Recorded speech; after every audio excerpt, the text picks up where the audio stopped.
სამების დოგმატის მხარდამჭერები აღნიშნავენ ხოლმე, რომ მამა და ძე ერთ არსნი არიან, რომ ისინი არიან თანასწორი. მოდი ვნახოთ ახლა ჩვენ ზუსტად ეს ასია სინამდვილეში თუ არა, რას ამბობენ ამის შესახებ, რას ამბობს სამოციქულო ჩანაწერები. კიდევ ერთხელ მინდა მოგიწოდოთ, ნუ დაუჯერებთ რელიგიურ მეზღაპრეებს, ნუ ენდობით ნურავეს ამ საკითხში, ეს სასიცოცხლოდ მნიშვნელოვანი საკითხებია.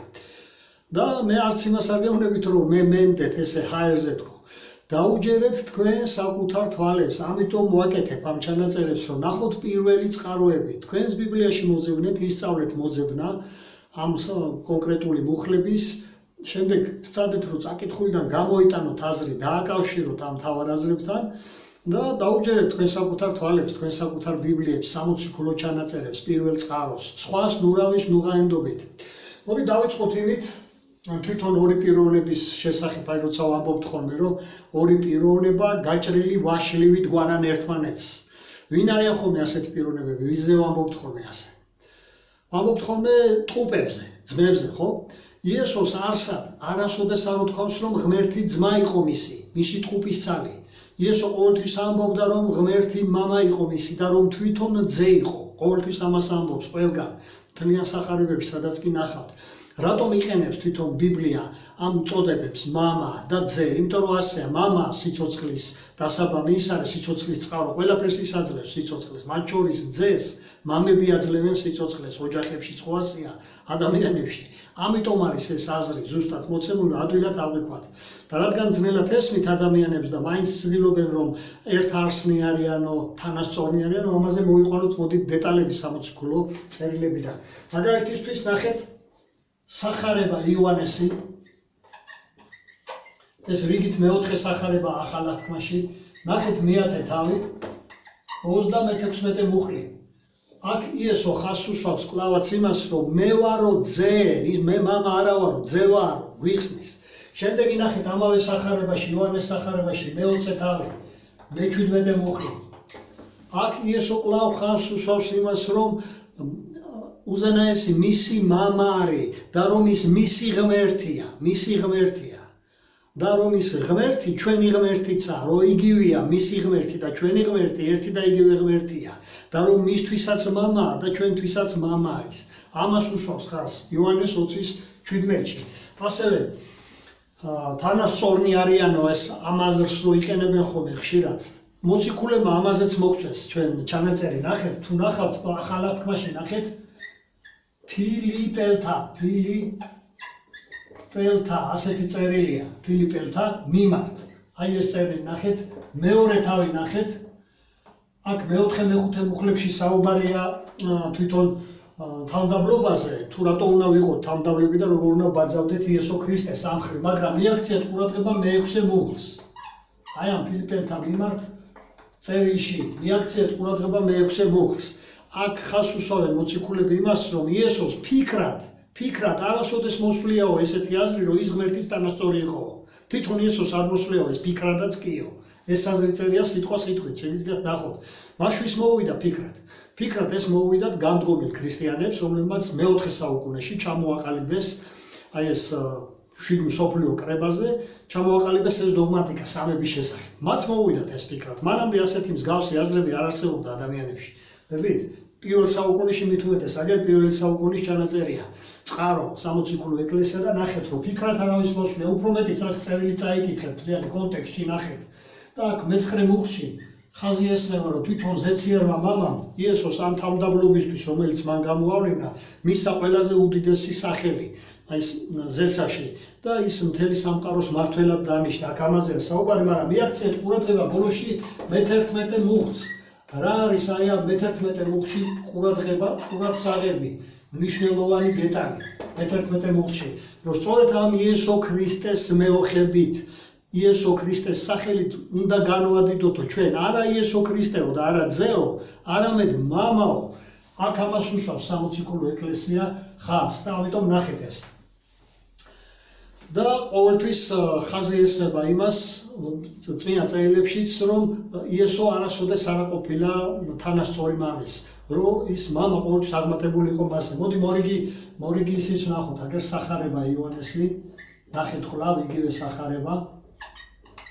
იოანესი მეათე თავი ნახეთ 20 ამ მეათე თავში ნახეთ 39 მუხლი და ასევე შემდგომ ნახეთ მე-14 თავის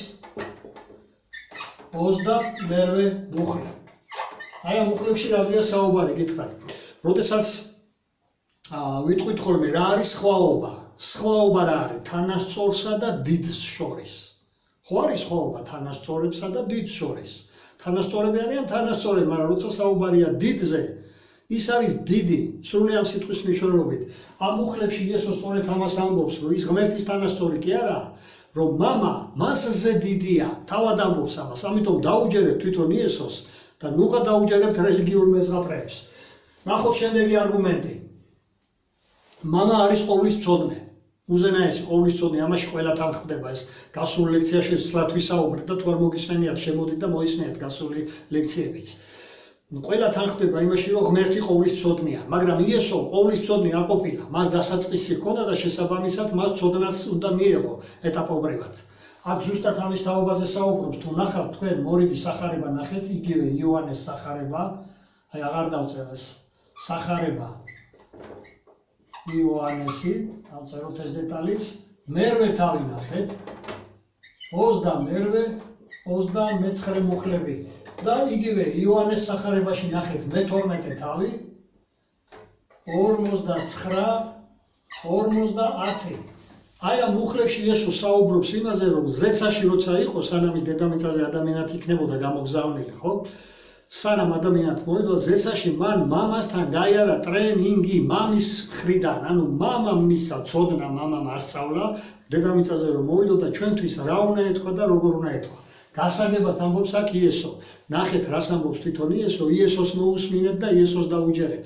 ნუ შეეწინააღმდეგებით ღვთის წმინდა სულს, რომელთაც ეს ჩანაწერები არის მოცემული სამოციქულო ეკლესიის მიერ.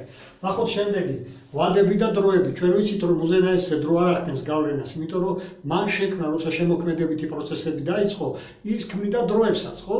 მაგალითად რა დროში შეიქმნა დედამიწა, საერთოდ კოსმოსი და ყველაფერს თავისი დროები და ვადები მისცა. და მსგავსად ამისა, ყველა მოვლენებს თავისი ვადები აქვს წმინდა წერილში მოცემული, მაგალითად, როდის უნდა იყოს არმაგედონი. ამისი ვადა მხოლოდ დადგენილი დრო, მხოლოდ უზენაესმა იცის. თვითონ იესომაც არ იცოდა, მიწაზე რო იყო და კითხეს, იესო, მე გაგებაში არ ვარ, არც ანგელოზე მაიციერო და არც მე არ ვიციო. ეს მამამ იცისო. ისინი რო თანასწორები ყოფილიყვნენ, როგორ ფიქრობთ, არ ეცოდინებოდა იესოს, თუ თანასწორები იქნებოდნენ. თანასწორებს შორის შეიძლება არსებობდეს საიდუმლოებები. აბა როგორი თანასწორი იქნებოდნენ. ნახეთ ეს მაგალითად სახარება მარკოზისა. რიგით მეორე სახარებაა, მარკოზის სახარება ნახეთ ახალ აღთქმაში, მე-13 თავი, 32 მუხლი, 13-22. შემდეგ სიკეთის ეტალონი ვინ არის? იესოზე კეთილს არავის არ უარსებია დედამიწაზე. ამაში ყველა ვთანხმდებით. მაგრამ იესომ, როდესაც მასთან ერთი პიროვნება საუბრობდა და მოძღვარო, კეთილო მოძღვაროო, ასე მიმართა, იესომ უთხრა, მე რატომ მიწოდებო კეთილს? რა არ იყო იესო კეთილი? რა თქმა უნდა იყო, მაგრამ იესომ მისი ყურადღება, ამ პიროვნების ყურადღება მამაზე გადაიტანა, რომ ის არისო კეთილიო. მასზე კეთილი არავინ არ არის, რატომ? იმიტომ რომ იესომ როგორც ძე მამისგან ისწავლა ეს ყველაფერი, რაც ისწავლა, რასაც სწავლერა დედამიწაზე, ამიტომ ეწოდება იესოს ღვთის ანარეკლი. ამიტომ ეწოდება იესოს, რომ ის არის ღვთის ხატი, მისი მსგავსი, ამ სიტყვებით ამიტომ იყენებენ მოციქულები, რომ ისწავლენ და ზუსტად იმ თვისებებს, როგორც ნებისმიერი თუნდაც ავიღოთ ადამიანებში ასეა, ხო 5 წლის ბავშვი, გასულ ლექციაზეც მოვიყვანე ეს არგუმენტი, 5 წლის ბავშვი ირეკლავს უკვე მამის თვისებებს. იტყვიან ხოლმე პირწავარდენი მამამისიაო, როგორ ბაძავსო მანერებში. 5 წლის განმავლობაში აითვისა თოთო თავისი მამისგან ეს და მილიარდობით წლები გაატარა იესომ ზეცაში თავის მამასთან. რა თქმა უნდა ის აირეკლავდა ყველა მის თვისებას. და ჩვენ ქრისტიანები ვინც ვართ, ეს იგულისხმება, უნდა მიუბაძოთ ქრისტეს ამ თვისებებში. და შესაბამისად ჩვენც ავირეკლავთ ზეციერ მამას იესო ქრისტეს მეშვეობით. ქრისტიანობა ეგ არის, რომ წინ მიგვიძღვის მიუბაძოთ მას ყველაფერში, რათა გავხდეთ საბოლოოდ ღვთის, როგორც შექმნა ღმერთმა ხო თავის ხატად ადამიანი, რომ ისი ანარეკლები ჩვენს გავხდეთ, ამას უნდა მივახციოთ. ეს არის თვითონ ეს მოდელი, ამას ნიშნავს ქრისტიანობა, ზუსტად ამას გულისხმობს. და ზუსტად აქ იესო მაგაზე საუბრობს, რომ აი ეს სიკეთის ეტალონი არ დამიწერია, მოდი ამასაც დავწერ ეს არის უკვე მათეს სახარება, მათეს ნახეთ. მათეს სახარება, მე-19 თავი ნახეთ. 16, 17, მე-18 მუხლები. აი აქ საუბრობს ესო რომ კეთილი მხოლოდ ერთიაო და შემოქმედ ღმერთზე მიუთითებს ზეციერ მამაზე. მიუხედავად ამისა, რომ თვითონაც კეთილი იყო. ნახოთ ასევე, მამა არავის ნებას არ ასრულებს, უზენაესი ღმერთი არავის ნებას არ ასრულებს, მაგრამ იესო ყოველთვის ზეციერი მამის ნებას ასრულებდა. შეგიძლიათ ნახოთ მაგალითად სახარება ლუკასი. ლუკას სახარება შეგახსენებთ, რომ აი ამ დროს იესო როდესაც ლოცულობს სიკვდილის პირისპირ და სთხოვს ღმერთს, რომ ამარიდეო ეს სასმისი. მაგრამ იქ ეუბნება ეს, მაგრამ ეს იყო შენი ნება და არა ჩემიო.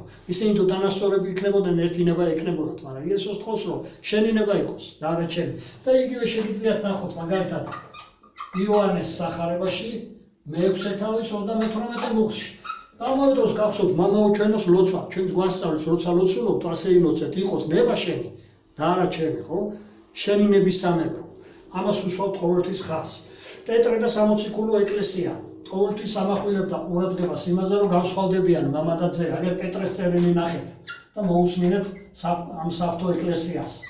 პეტრეს მეორე წერილშია ეს აზრი, თუ ნახავთ, პირველივე თავი, მეორე წერილის, პირველი თავის 17 და 18. აქ საუბრობს პეტრე იმაზე, როდესაც თაზე იყვნენ სამი მოწაფე აყვანილი ყავდა იესოს და მათ იხილეს. აი ეს ხილვა ჰქონდათ და ზეციერი მამის ხმა მოისმინეს უშუალოდ. იესო დუმდა ამ დროს, ზეციერი მამა ესაუბრებოდა, რომ ეს ჩემი ძეა და მას უსმინეთო. ის მოგცემთო ყველა იმ მითითებას, ყველა იმ სწავლებას, რაც ჩემგან მოისმენაო, ხო? ამიტომ პეტრემაც გაამახვილა ამაზე ყურადღება, რომ მამა და ძე არ არიან ერთ არსნი, რომ მამისგან ხელმძღვანელობდა იესო და შედეგად იესო როგორც კრების თავი, ეს მინდა დავწერო კიდევ აქ, აი, თავის მნიშვნელობა ვიცით ყველამ რაც არის, ხო, კაცი თავიო, რო იტყვიან. ოჯახში ღმერთმა გალებს მოეწყინებათ, მაგრამ კაცი დანიშნა ოჯახის თავად, მენეჯერად.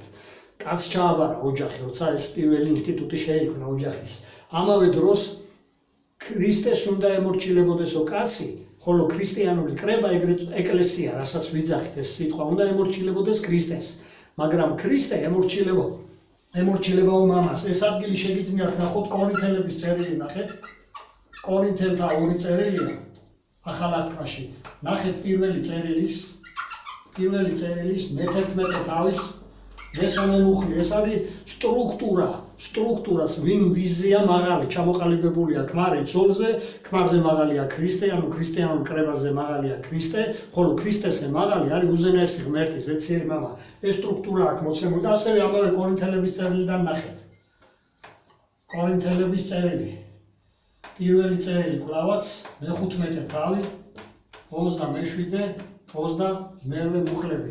ვიდრე გეტყვით ამას, რატო დავწერე ეს ბოლო ეს მონაკვეთი, მინდა გითხრათ, რომ დღეს ამბობენ ხოლმე ასეთ რამესაც ზოგიერთები, რომ მიწაზე ყოფნის პერიოდში ემორჩილებოდაო იესო ზეციერ მამასო, მაგრამ ზეცაში რო წავიდაო, ისინი იქ არიანო თანასწორი და იქ აღარ მორჩილებსო. პირიქით, აქედან თქვენ გაიგებთ, რომ იესო იქაც ემორჩილება დღესაც და მომავალშიც დაემორჩილება უზენაეს, როცა ღმერთის თავარ განზრახვას, რაც ღმერთის განზრახვა იყო, 64 უნდა ყოფილიყო დედამიწაზე, ადამიანებს მარადიულად უნდა ეცხოვრათ, მაგრამ ეშმაკმა დროებით შეაფერხა ეს ყველაფერი.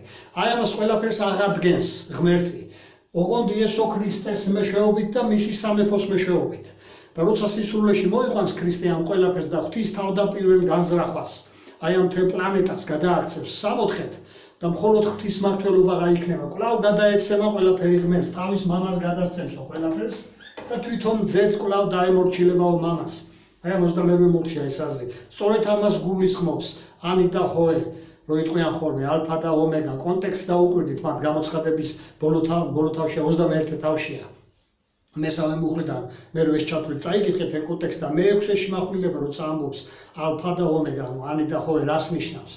მაგ კონტექსტიდან გამომდინარე ნიშნავს ეგ, ანუ ღმერთმა დაიწყო 64-ის შექმნა, დროებით შეეშალა ხელი, მაგრამ იესო ამას ყველაფერს აღადგენს, პირველ სახეს მისცემს ყველაფერს და ასეთი სახით იქნება ალფა, ანუ ანი, რითიც დაიწყო ღმერთმა, იმით დაასრულებს ამ პროცესს. ზუსტად ის პირობები იქნება დედამიწაზე, რაც ღმერთის თავდაპირველი განზრახვა იყო. გისურვებთ წარმატებას ყველა ბიბლიის მკვლევარს, კვლავაც ხაზს გაუსვავ, რომ მენდობით ასე ბრმად გადაშალებთ და უჯერეთ თქვენ საკუთარ ბიბლიებს და თქვენ საკუთარ თვალებს. გისურვებთ ყველას, რომ შედგეთ ჭეშმარიტ ქრისტიანებად.